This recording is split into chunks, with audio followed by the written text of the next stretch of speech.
오늘 주시는 말씀은 마가복음 8장 27절에서 마지막 38절까지 말씀입니다. 갈릴리를 주 무대 삼아서 일하시던 예수님이 가끔 이방 땅에 한 번씩 가셨죠.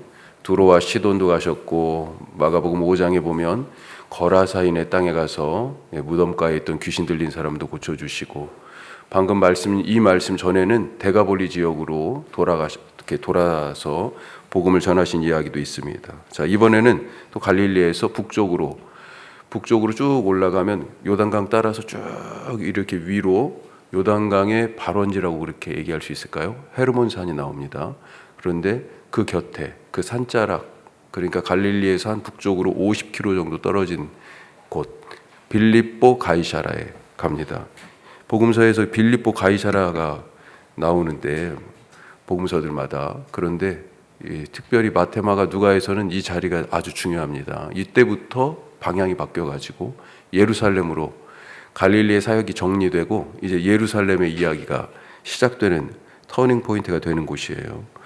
자, 이 도시 빌립보 가이사라, 이 도시는 이름에 이미 두 사람 이름이 있어요. 빌립, 그 다음에 가이사. 빌립은 그 지역을 다스리는 분봉왕 헤롯 빌립을 얘기하고요. 가이사는 로마 황제를 말하죠. 헤롯 빌립이 이 도시를, 작은 동네였는데 대대적으로 보수하고 로마식으로 확장합니다. 그래가지고 자기 이름을 거기다 우선 넣고, 그 다음에 이 도시가 황제에게 잘 보이기 위해서, 그래서 황제의 이름을 넣어서 황제에게 봉헌한 도시다, 이렇게 생각하시면 되겠어요. 로마의 퇴역 군인들도 여기 와서 많이 살았습니다. 자, 나중에 네로가 황제가 되어 통치할 때는 그때 이 지역은 누가 다스렸냐면 그 뒤에 헤롯 아그리파 1세가 있었고 또 그 뒤에 2세가 있는데, 헤롯 아그리파 2세가 다스릴 때 또 확장을 합니다. 그래서 네로를 기려가지고 네로니아, 또 이름을 그렇게 명명하기도 했습니다. 하여튼 한마디로 얘기하면 여기는 황제 숭배의 도시예요. 자, 오늘 여기에서 있었던 이 짧은 말씀을 읽었습니다. 자, 첫 번째로 우선 우리가, 이건 오늘 말씀뿐만 아니라 성경 전체에 대한 얘기인데, 내 이야기를 하나님이 요구하십니다. 내 이야기를 듣고 싶어 하신다. 성경은 내 이야기다. 자, 무슨 말이냐? 이 도시를 향해 가면서 제자들이 무엇을 보았을까요? 이미 갑자기 도시만 황제 숭배겠어요? 가는 동네, 빌립이 다스리는 땅 전부 다 이제 이런 식으로 바뀌어 가는 거죠. 그런 것들을 이 50km를 갈릴리에서부터 가면서 계속 보고 있는 것입니다. 지나는 길, 머무르는 동네마다 로마의 신들의 우상과 만연한 황제 숭배를 목격했을 것입니다. 그러던 중에 예수님이 물으세요. 사람들이 나에게 대하여 무엇라고 하더냐? 제자들은 사람들의 말을 전해주죠. 세례 요한, 엘리야, 혹은 선지자 중에 하나, 그런 얘기를 하더라고요. 그랬더니 예수님이 중요한 것은 그것이 아니고, 그런 마음이신 것 같아요. 사람들의 말이 아니고요. 누구의 말을 듣고 싶어 하십니까? 제자들의 말을 듣고 싶어 하십니다. 너희는 나를 누구라고 하느냐? 이 유명한 질문. 그리고 우리가 아는 또 베드로가 예수님께 드린 이 질문에 대한 대답, 그 유명한 신앙 고백의 말씀을 듣게 되죠. 오늘 말씀은 아주 짧게 되어 있습니다. 주는 그리스도시니이다. 마태복음은요, 확장판이죠. 주는 그리스도시요 살아계신 하나님의 아들이시니이다. 누가복음은 하나님의 그리스도시니이다. 이렇게 또 나오거든요. 자, 짧지만 가장 분명하고 또 핵심적이에요. 자, 이 말씀에 대하여서 오늘은 설명하기보다는 지금 이 성경이 누구 얘기라고요? 내 이야기라고요. 주님이 듣고 싶은 건 누구 얘기예요? 다른 사람 얘기가 아니고, 다른 사람이 예수님을 어떻게 생각하느냐가 아니고, 나에게 예수님이 누구냐라고 하는 그것을 알고 싶어 하시는 거죠. 예수님이 지금 우리에게 듣고 싶은 말씀, 부활하신 예수님이 베드로 찾아갔었잖아요. 베드로가 다른 제자들을 데리고 갈릴리에서 다시 고기잡이 하고 있었습니다. 그때 예수님이 가셔서 뭐라고 물어보세요? 예수님이 질문을 많이 하셨는데 뭐라고 물어보십니까? 내가 나를 사랑하느냐? 그것도 3번씩이나. 누구 얘기를 듣고 싶으셨어요? 베드로 이야기를 듣고 싶으셨어요. 지금도 마찬가지입니다.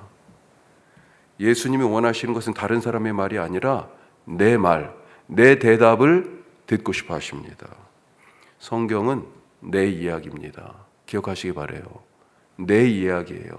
아브라함 이야기가 아니고 아브라함에게 고향 친척 아버지 집을 떠나라고 하신 그 말씀이 사실은 나에게 떠나라고 하는 말씀이잖아요. 오늘 자기를 부인하고 자기 십자가를 지고 나를 따르라, 제자들에게 하신 말씀이죠. 베드로에게 한 말씀입니다. 그런데 누구에게 한 말이에요? 바로 지금 나에게 하신 말씀이잖아요. 우리가 그렇게 듣고 있잖아요. 그런데 까먹어요, 가끔. 모세를 물에서 건진 게 아니고, 물론 건지셨죠. 그렇지만 지금 이 시대 모세 없잖아요. 누구예요? 바로 나예요. 나를 그렇게 물에서, 물이 뭡니까? 이 물이 모두를 다 집어삼키는 그런 세력이에요. 거기에서부터 나를 건지신 거예요. 내가 모세입니다. 이스라엘이 홍해를 건넌 이야기를 읽을 때는 내가 그 바닷물이 벽을 이루고 있는 그 사이를, 그 바다 밑 땅을 마른 땅처럼 내가 걷고 있는 거고요. 내가 광야에서 만나를 먹고 있는 거고, 내가 지금 시내산 아래에서 하나님의 말씀을 받는 겁니다. 내 이야기예요. 오늘 말씀도 베드로 이야기가 아니라 내 이야기다. 다른 누구에게 물으신 것이 아니라 나에게 묻고 계신다. 성경에 특히 복음서를 읽다가 예수님이 질문을 참 많이 하셨잖아요. 그 질문마다 한번 밑줄을 한번 쳐보세요. 나에게 하신 말씀이구나. 그리고 그 질문을 한 번씩 더 곱씹으실 수 있길 바랍니다. 성경이 내게 던지는 그 질문들에 대답하면서 사는 것, 이것이 바로 신앙생활이죠. 성경 이야기들이 내 이야기가 안 되면 뭐예요? 그게 모세 이야기로 끝나고 아브라함 이야기로 다윗 이야기로 끝나면 그건 성경이 지식에 머무는 거죠. 성경은 알아요. 하지만 내 신앙은 될 수가 없습니다. 지식이 아니라 삶이 되게 할 수 있기를 바랍니다. 두 번째로 오늘 말씀에 보니까 침묵을 명하셨네요. 오늘 우리에게도 같은 말씀 하시죠. 침묵하라. 침묵을 명하십니다. 자, 베드로의 고백을 들으신 후에 예수님이 하신 말씀 무엇입니까? 자, 이 30절 말씀. 베드로가 고백했는데, 야, 너 정말 이렇게 멋진 말을 했구나. 내가 기다리던 말을 했구나. 이런 반응이 아니고. 그래서 정답이에요, 정답. 이 소식을 쫙 지금 이 갈릴리 그리고 이방 땅에 전해라 이렇게 말씀하신 게 아니고 30절 같이 읽어요. 이에 자기의 일을 아무에게도 말하지 말라 경고하시고. 말하지 말랍니다. 우리가 말하는 이유가 엄청나게 많이 있잖아요. 때로는 상황을 설명하고 사실을 이야기해 줘야 될 때가 있고, 또 어떤 때는 내 감정을 표현하기 위해서 말하기도 하고, 또 내 생각, 내 뜻을 다른 사람들에게 알려줘야 되죠. 안 그러면 오해하니까. 난 그런 뜻이었어. 내 계획을 알려줘야 되죠. 그래 함께 할 수 있으니까. 때로는 저 사람을 설득하기 위하여 주장하기도 하고, 이해를 구하고, 뭐 하여튼 여러 목적이 있습니다. 지금 방금 아주 너무 중요한 고백이, 예수님이 기다리던 고백이 터져 나왔잖아요. 그동안 사실 예수님을 귀신들만 알아보지 않았습니까? 귀신들만 알아봤어요. 근데 귀신들에게서도 예수님이 하나님의 아들이시구나 이렇게 귀신들이 얘기할 때도 조용 그랬습니다. 근데 여기서도 드디어 제자들의 입에서 이게 탁 터져 나왔는데, 이 고백이. 그런데 예수님이요, 조용히 하라고 하세요. 예수님이 하나님 나라의 메시아, 하나님 나라를 다스리는 왕이신 것을 널리 알려야 되지 않겠습니까? 그런데 왜 침묵을 명하셔요? 특별히 마가복음에는 이 침묵 명령이 너무나 많이 나옵니다. 그 이유가 무엇일까? 사람들이 생각하는 그리스도는 로마를 몰아내고 이스라엘을 재건하여 과거의 영광을 회복할 다윗과 같은 왕. 이게 바로 유대인들이 갖고 있는 메시아관이잖아요. 하지만 예수님은 그런 메시아가 아닙니다. 그래서 그랬어요. 그것은 성경이 말하는 메시아도 사실은 아니에요. 이 사람들이 기대는 마음대로 할 수 있지만 잘못된 기대를 지금 하고 있는 거죠. 잘못 알고 있습니다. 메시아에 대해서. 따라서 베드로가 말을 하면 할수록 사람들은요, 진실에서 점점 멀어지고요. 예수님은 다른 옷으로, 다른 것으로 계속 색칠될 겁니다. 그래서 예수님께서 말하지 말라 말씀하는 거예요. 사람들은 자기들 이해의 한계 속에서 이 로마로부터 이 우리나라의 독립, 옛 영광을 회복해야지라고 하는 독립의지와 또 엉뚱한 욕망을, 어떤 욕망이 있었어요? 제자들 같은 경우만 해도 누가 더 높은 자리에 앉을까? 이런 출세 욕망까지 있었잖아요. 어떤 사람들은요, 떡을 한번 먹고 예수님을 왕으로 삼으려고 그랬잖아요. 왜요? 야, 우리 먹고 사는 문제 해결해 줄 사람이 여기 드디어 나타났어. 그거 아니겠습니까?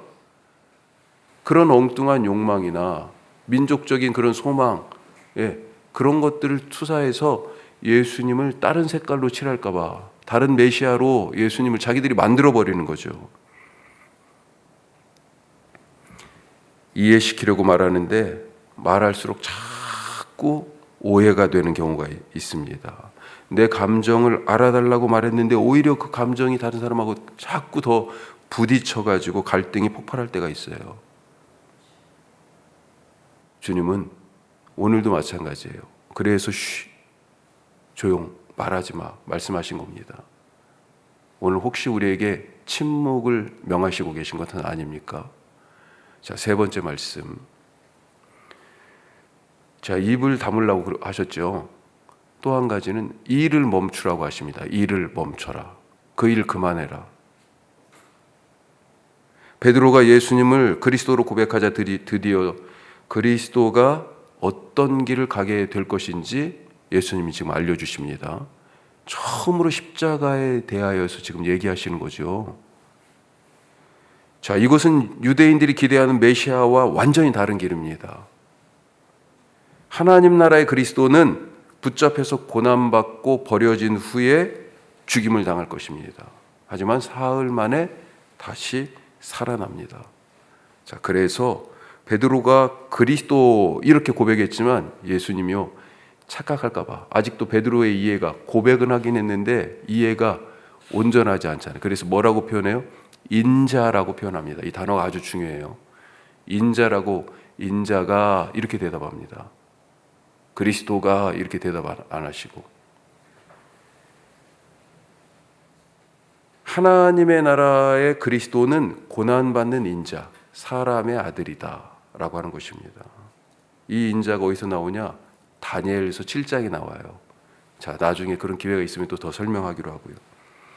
한마디로 고난받는 하나님의 아들, 사람의 아들이다. 자, 하지만 베드로가요, 그 말씀을 딱 앞으로 이 인자로서의 메시아가 가야 할 길에 대해서 얘기하니까 베드로가요, 깜짝 놀라잖아요. 자기가 생각하는 메시아하고 좀 다르잖아요. 그래서 그 길을 가로막습니다. 이때 예수님이 사탄이라고 꾸짖으시면서 말씀하시죠. 자, 33절에 보니까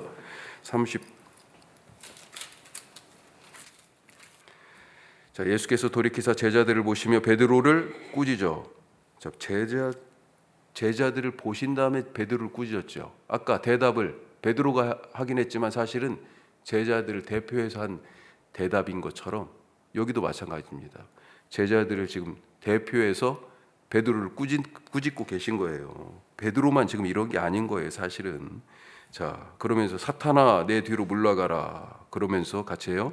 내가 하나님의 일을 생각하지 아니하고 도리어 사람의 일을 생각하는도다 하시고, 지금 베드로가 얼마나, 예수님이 이 길 가면 지금 안 되잖아요. 얼마나 지금 절박해요. 그동안 베드로가 얼마나 열심을 냈습니까?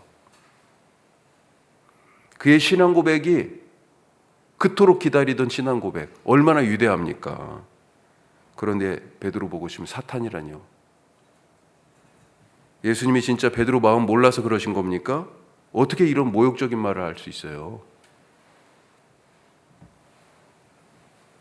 베드로가 지금 하나님 나라 위해서 예수님이 따르라, 나를 따르라 그러니까 자기 아버지도 버려두고 하던 일도 버려두고, 베드로는 장가 갔습니다. 장모가 나오잖아요. 장모의 열병을 고친 이야기가. 자식도 있을지 몰라요. 아니, 자식을 내팽개쳐 놓고 어떻게 식구들은 먹고 살라고 이렇게 지금 무대책으로 예수님을 따라 나섰어요. 아니, 이런 베드로한테 이렇게까지 얘기해도 되시는 거예요, 이거? 그런데 예수님은 베드로가 하는 이 일이 하나님의 일이 아니고요, 사람의 일이랍니다. 내가 하나님의 일이라고 믿고 있지만 혹시 사람의 일을 하면서 하나님의 일이라고 나 혼자 착각하고 있는 것은 아닌가. 다툼 있는 교회, 서로 다투는 사람들을 보면 어때요? 하나님 위해서 그런다, 교회를 위해서 그런다 라고 말하고 있어요. 과연 그것이 하나님을 위한 일이고 사람을 위한 일은 아닌지, 내가 하는 일을 멈춰야 할 때가 있습니다. 멈춰야 할 때가. 사람의 일을 하면서 하나님의 일이라고 착각하지 말고 정말로 주님이 기뻐하시는 하나님의 일을 하는 우리 모두가 될 수 있길 바랍니다. 기도하겠습니다. 오늘 세 가지 말씀 나눴어요. 이 내 말을 듣고 싶어 하십니다. 주님은. 성경은 아브라함 이야기가 아니에요. 거기서 그치면 지식이에요. 신앙 생활로 가려면 성경이 내 이야기가 되어야 한다. 주님의 질문에 대답하는 삶 살게 하여 주옵소서. 기도하시고, 또 침묵하라 하셨습니다. 내가 말을 하면 할수록 꼬이는 경우가 있어요. 오늘 말을 멈춰야 할 때 주님 멈추게 하여 주옵소서. 때로는 하나님의 일이라고 생각했는데 사람의 일인 경우가 있어요. 주님 그때 깨닫게 하여 주시고 그 일을 멈추게 하여 주옵소서. 열심히 하는 것도 중요하지만 멈출 때 멈추는 게 중요합니다. 주님 그런 믿음, 그런 삶을 살게 하여 주옵소서.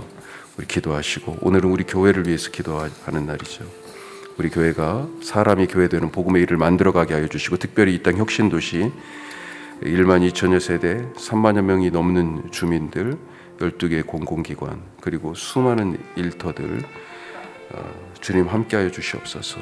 은혜를 더하여 주셔서 이곳에서 살고 이곳에서 일하는 모든 분들, 오고 가는 사람들에게 하나님 나라가 증거되는 그런 역사가 있게 하여 주시고, 특별히 11개 교회가 있습니다. 이 교회들을 통해서 주님 일하여 주옵소서. 우리 다 같이 기도하겠습니다.